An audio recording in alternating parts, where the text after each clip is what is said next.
The US says it's prepared to use military force against North Korea and warns China against propping up Pyongyang as the missile crisis hits a new high. France's most famous mausoleum to welcome its newest member, only the fifth woman to be buried there after a rare decision from the president. And no new sanctions on Qatar, but 4 blockading Arab countries expressed their anger after Doha ignored their list of demands. Good to have you with us. I'm Belle Lupton, here with the latest from around the world. And we begin in New York, where the UN Security Council has finished an emergency meeting over escalating tensions with North Korea. China and Russia's ambassadors urged against military action, as well as sanctions against Pyongyang, while the US warned China it needs to choose between trade with the US or with North Korea. Pyongyang launched its furthest reaching ballistic missile yet earlier this week, raising concerns it's close to being able to hit US soil. Anka Ula brings us a breakdown of what happened in that new UN meeting. The diplomatic window is closing for North Korea. That's the warning from the United States at an emergency meeting of the UN Security Council on Wednesday. It is a dark day because yesterday's actions by North Korea made the world a more dangerous place. Their illegal missile launch was not only dangerous, but reckless and irresponsible. It showed that North Korea does not want to be part of a peaceful world. Nikki Haley's strong words came a day after North Korea test-launched its first intercontinental ballistic missile. She said that Washington was ready to use force if necessary against Pyongyang, but would propose a new round of economic sanctions first, preparing to cut off trade with any country that does business with North Korea. It's a stern warning to China, North Korea's only ally and major trade partner. The Chinese ambassador called the missile test unacceptable, but said a military response was not possible. At the same time, we call on all parties concerned to exercise restraint, avoid provocative actions and belligerent rhetoric, demonstrate the will for unconditional dialogue, and work actively together to diffuse tensions. Russia backed China, calling for dialogue and saying that sanctions were not the answer. Both China and Russia demand that the U.S. remove its missile defense system from South Korea and end all joint military operations on the Korean peninsula. 6 sets of sanctions have been imposed on North Korea since the start of its nuclear program in 2006. Well, our correspondent in New York is Jessica Le Mazurier. She's been following that meeting and sent this update on what this means for US-China relations.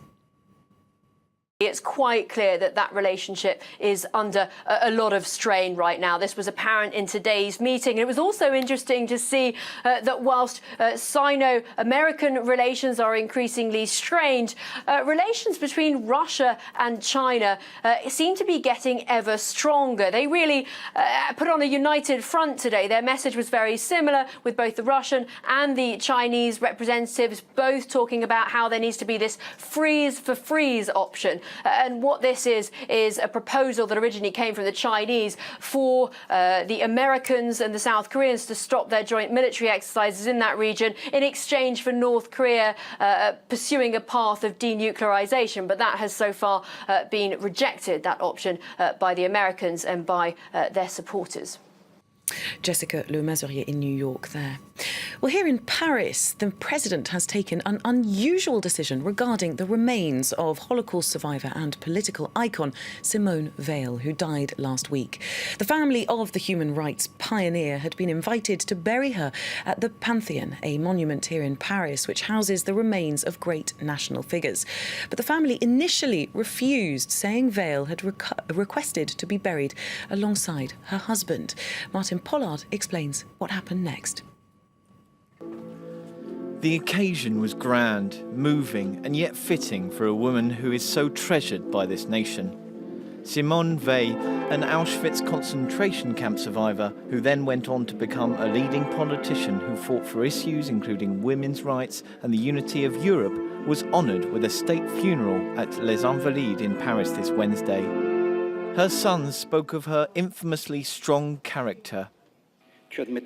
You sometimes admitted that you had a short temper, And today I want to tell you that I forgive you for having poured water over my head while we were sitting at the table, under the pretext that I'd said things you felt were misogynist.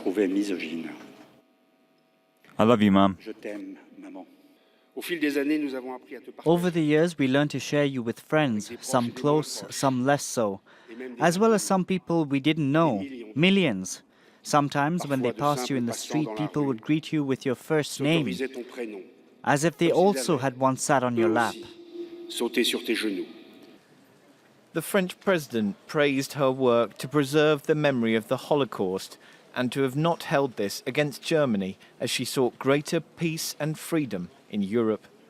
He also commended her fight to get abortion legalized in France through a law that to this day bears her name. Her example will never leave us. That's why I've decided, in agreement with her family, that Simone Veil will be laid to rest with her husband in the Pantheon. This shock announcement was greeted with applause, and so she will join scores of other great national figures, including Voltaire and Victor Hugo, to be buried in the central Paris monument, which is open to the public. 4 Arab countries blockading Qatar have decided not to impose additional sanctions on the country, but they have expressed their anger after Doha ignored a list of 13 demands. Saudi Arabia, Egypt, Bahrain and the United Arab Emirates were meeting in Cairo, while Qatar's foreign minister spoke out in London. Nadia Massi reports. Calling for dialogue but remaining defiant. Qatar's foreign minister, speaking in London, rejected the claims that his country was any more guilty of funding terrorism than its neighbours. I can say with confidence that we have been anything but soft on terrorism. Qatar was subjected to a carefully orchestrated and unprecedented smear campaign designed to misrepresent our policies. The allegation that Qatar supports terrorism was clearly designed to generate anti-Qatar sentiment in the West. But it is precisely that allegation that led a bloc of Arab states led by Saudi Arabia to implement a sweeping diplomatic and economic blockade on Qatar a month ago. The Arab states issued Qatar with a 13-point list of demands, including shuttering Al Jazeera, an ultimatum so draconian that Doha publicly said it was designed to be rejected. In private, too, they appear to have rejected the offer, with the Saudi-led partners announcing on Wednesday that Qatar's response was negative. The states reiterated that the actions of June the 5th came as a result of Qatar's failure of its obligation under international law and its continued interference in Arab states. The 4 states express regret about Qatar's negative response, which is a failure of them to understand the gravity of the situation. Despite their displeasure, the Arab states have not yet announced fresh sanctions. 78 people have been killed and another 72 wounded in a truck crash in the Central African Republic. The vehicle was overloaded when it crashed on an isolated road in the south of the country. We'll be bringing you more on that as soon as we get it. Both of Kenya's leading presidential contenders have pulled out of 2 planned TV debates ahead of an election next month. First to withdraw was the incumbent president, Uhuru Kenyatta, followed by his main rival, Raila Odinga. Both took part in Kenya's first ever presidential TV debate back in 2013, after which Kenyatta complained he'd been unfairly targeted by moderators. The pair are the only 2 candidates with more than 5% of the vote in recent opinion polls, and a close race is expected between them. The other 6 candidates are still due to participate in an earlier debate. Now, it's Independence Day in Venezuela, but instead of celebrating, part of the government has spent the day under siege. More than 350 politicians, journalists and guests have been held in the opposition-controlled National Assembly in Caracas by pro-government groups who attacked the building this morning. It's just the latest episode in 3 months of violent protests, during which 91 people have been killed.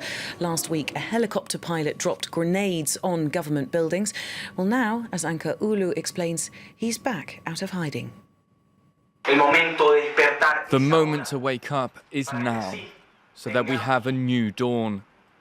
We are one nation, so let's stand for who we are. Flanked by an automatic rifle, Venezuelan police officer Oscar Perez called for action in the streets of Caracas in a video released on Tuesday. It's his second statement since June 27th, when he hijacked a helicopter and opened fire on the Interior Ministry and Supreme Court. The attack produced no casualties, and President Nicolas Maduro denounced it as an act of terror. Perez claimed he was in Caracas again, after an emergency landing on the coast. He said the limited damage from the attack was a result of careful planning. There was no collateral damage because we planned it that way. Because we are not killers like you are, Mr. Nicolas Maduro. Perez, who is also a film actor, said he would join protesters in the streets to fight against Maduro's plan to rewrite the constitution. Maduro claimed Perez was working with the U.S. to overthrow him, but many in the opposition suspect that Perez could have been hired by the government itself to justify its crackdown on opponents. The opposition coalition has distanced itself from Perez and his helicopter attack. The US president has arrived in Europe ahead of his first G20 summit. Donald Trump touched down in Poland at the start of a 4-day visit to Warsaw and then into Germany to Hamburg. Trump will be delivering a public speech on Thursday, and he's expected to hold full bilateral meetings with both the UK's Theresa May and Russian President Vladimir Putin on Friday. It's only Trump's second overseas trip after a first European trip in May, which exposed fierce mistrust across the Atlantic. German authorities are expecting over 8,000 people to protest during the G20 meetings in Hamburg this weekend. Police have deployed over 15,000 officers to safeguard the city in what it says is the biggest police operation it's ever had. Simon Harding reports. A G20 summit under tight security. German authorities have been preparing for weeks for the event. Every detail has been fine-tuned. Bomb disposal units, escort drills, and new equipment. Police are gearing up for a difficult couple of days. They are expecting violence from many of the protesters. It's the biggest operation in the history of Hamburg's police. We will be here with about 15,000 officers. Additionally, there will be about 3,800 officers of the German Federal Police and officers of the Federal Criminal Police Office. So this is an operation of a new dimension. Many protest groups, such as Welcome to Hell, are voicing their discontent against a meeting they see as centered around the exploitation of people and global resources. Tens of thousands of them are expected to march through the city. For us, it was important that instead of showing that everything is fine and dandy, the wonderful backdrop of Hamburg, the fantastic photo in front of the Elbe Philharmonie, that we would say no, things are not fine. Around the world, life is hell for many people, and we wanted to express this. And we also wanted to express that we are not prepared to play along, and that we want to disturb the seamless process of this summit. Police and demonstrators have already clashed in preparation of the summit. On Wednesday, over 500 people were dispersed by water cannons. The German Interior Ministry has already said that any violence would be met strongly. And that's it from me for this roundup. I'll be back in 15 minutes with all the latest. See you then.